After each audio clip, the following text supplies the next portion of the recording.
Welcome back. If you missed the introduction for some reason, I'm Brenda Thompson from Networking World, and welcome to the Smart Networking e-course, 10 networking mistakes small business owners make and how you can avoid them. In this lesson, I'm going to share your first smart and I believe the most important networking secret with you. And it all starts before you go to a networking event, before you book a ticket or even join a group. The secret that I'm going to share with you in Lesson 1 will underpin absolutely everything that we do for the rest of the course, and it will completely change the way you approach networking forever. I guarantee it. Let's start with a story. You're probably all familiar with the relationship between Disney Pixar Studios and McDonald's. When Disney releases a new kids movie, one of their marketing strategies is those little figurines in the McDonald's Happy Meals. It's a great joint marketing strategy. Seeing the figurines at McDonald's makes the kids want to see the movies. Mom, can I go to the movies? Can I go to the movies?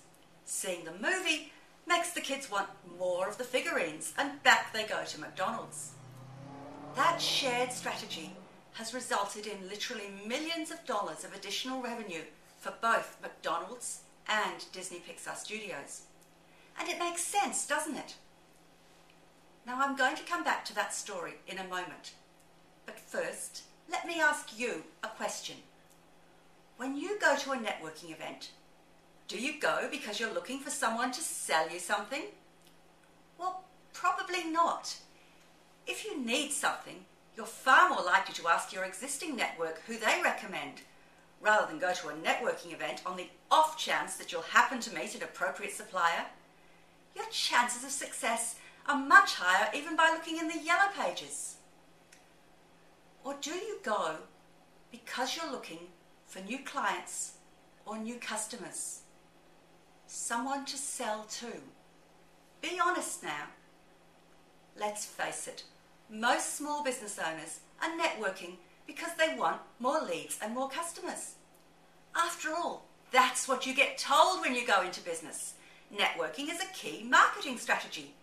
That's why those dreadful 60-second sales pitches, we call them having your yellow pages ads stuck on your forehead. But think about it. If nobody is there to buy and everybody is there to sell, what are the odds of a win-win? Well, do I need to ask? Now let's think back to Disney and McDonald's again. Imagine for a moment that Ray Kroc, the founder of McDonald's, met Walt Disney from Disney Studios at a networking event. Do you think for a moment that they would have told each other how wonderful their movies and hamburgers are? Or do you think perhaps they would have complained to me that they didn't meet their target market at a networking event? And I've got to tell you that that's something I hear with great regularity. That networking group was no good. There was nobody there in my target market. Well, I don't think that Disney and McDonald would have complained about that. The conversation would far more likely have been something like, hey, we both want to get more parents of small kids buying our stuff and coming back more often. Now, how could we help each other to do that better? Now think about those two alternatives for a moment. Who would you rather meet? A potential client, the parents of McDonald's eating kids, or a potential referral partner, your Ray Kroc? So why is it that small business owners keep trying to sell their hamburgers at networking events?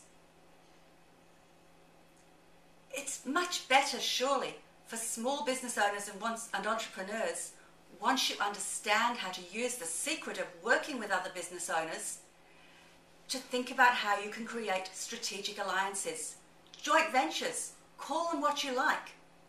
But the main problem is most small business owners have never even heard of them, let alone use them effectively.